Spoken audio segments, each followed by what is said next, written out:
Kemudian yang ketiga, ya, ketika kita bicara bagaimana kita mengembangkan sikap empati, yang pertama kesampingkan agenda kita, kesampingkan keinginan kita dan kemauan kita. Yang kedua, kembangkan radar perasaan dan radar emosional kita untuk memahami bagaimana kondisi emosi dan perasaan istri, suami, dan anak-anak kita.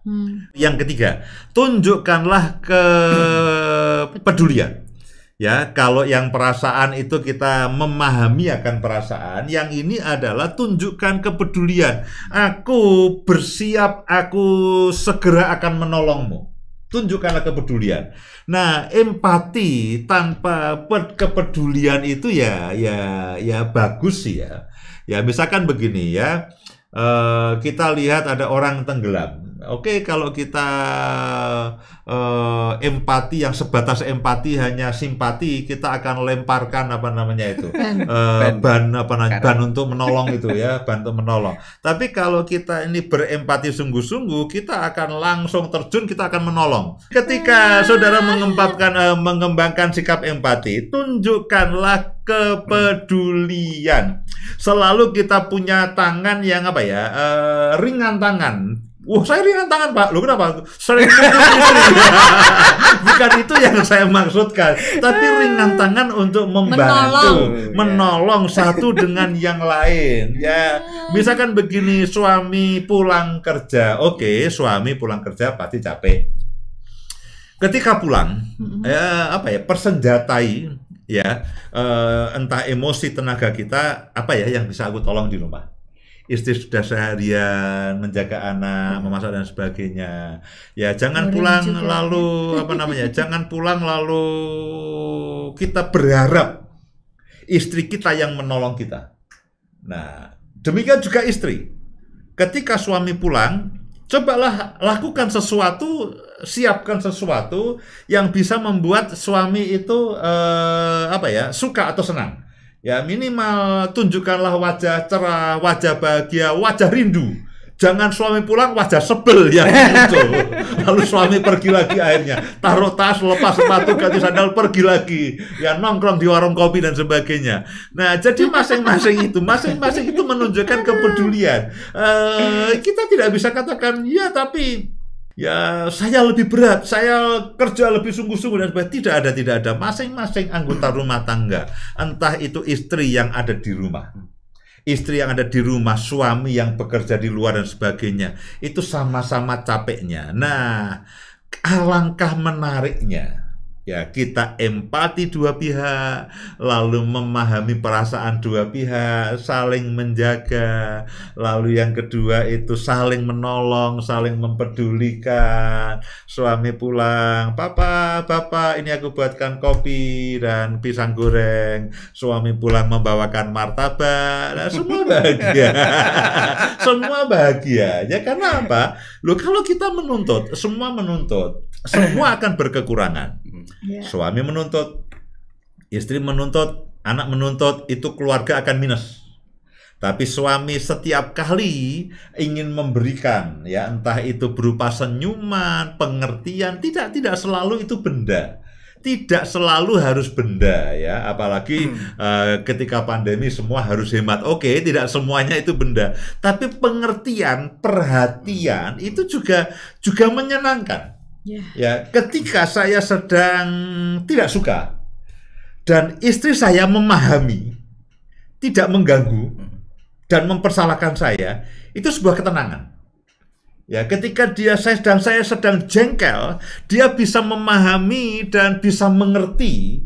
Ya, tidak harus setuju dengan kejengkelan saya. Oh ya, itu memang gebuki aja tuh. Ya, tidak harus begitu sih. Tapi dia tidak katakan begini, kamu kok jengkelan, gitu aja jengkel. Ya, enggak harus jengkel gini, kamu orang lagi. Tidak harus begitu. Ya, tentu tidak, gebuki sekalian, bukan begitu. Tapi dengan memahami, ya, aku bisa mengerti. Aku mengerti perasaanmu. Apa yang bisa aku tolong, apa yang aku bisa bantu. Aku pengen teh, ya sudah, aku buatkan.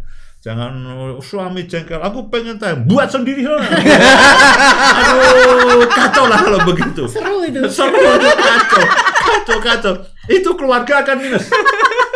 keluarga akan porak-poranda. Nah, karena itulah ya ini kan mau lebaran mau jadi saling memaafkan. Saya berharap ini menjadi momen yang bagus ya, saling karena minggu depan buka hati. Buka hati semuanya, kita membangun empati dua pihak, kita saling menolong dua pihak, kita saling menjaga perasaan. Memahami loh, istri kita sedang jengkel dengan tukang sayur. Ya mungkin bagi kita mungkin sayur yang dibeli tidak sesegar yang diharapkan. Mungkin kita tidak harus ayo kita cari tukang sayurnya gebuki bersama, tidak harus begitu. Tapi ketika kita memahami, oh iya ya ini sayurnya kurang segar dan sebagainya, mungkin kita tidak harus selalu setuju dengan ketidaksukaannya dia, tapi ketika kita memahami akan apa yang membuat jengkel, itu sudah melegakan. Ya, jadi kembangkan empati dua pihak. Kuncinya saling menghargai dan mengamankan perasaan masing-masing, lalu saling peduli. Nah, ketika kita saling peduli, pada ujungnya kita semua akan saling dipenuhi kebutuhannya. Ya, saya akan tutup dengan sebuah kisah yang menarik. Ya, sebelum Bu Indah akan sampaikan sesuatu. Ada kakak beradik, mereka sudah kehilangan kedua orang tuanya, jadi mereka hanya tinggal berdua.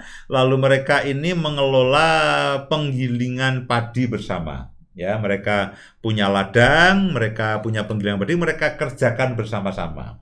Sang kakak tidak menikah, sang adik menikah, punya istri dan punya beberapa anak.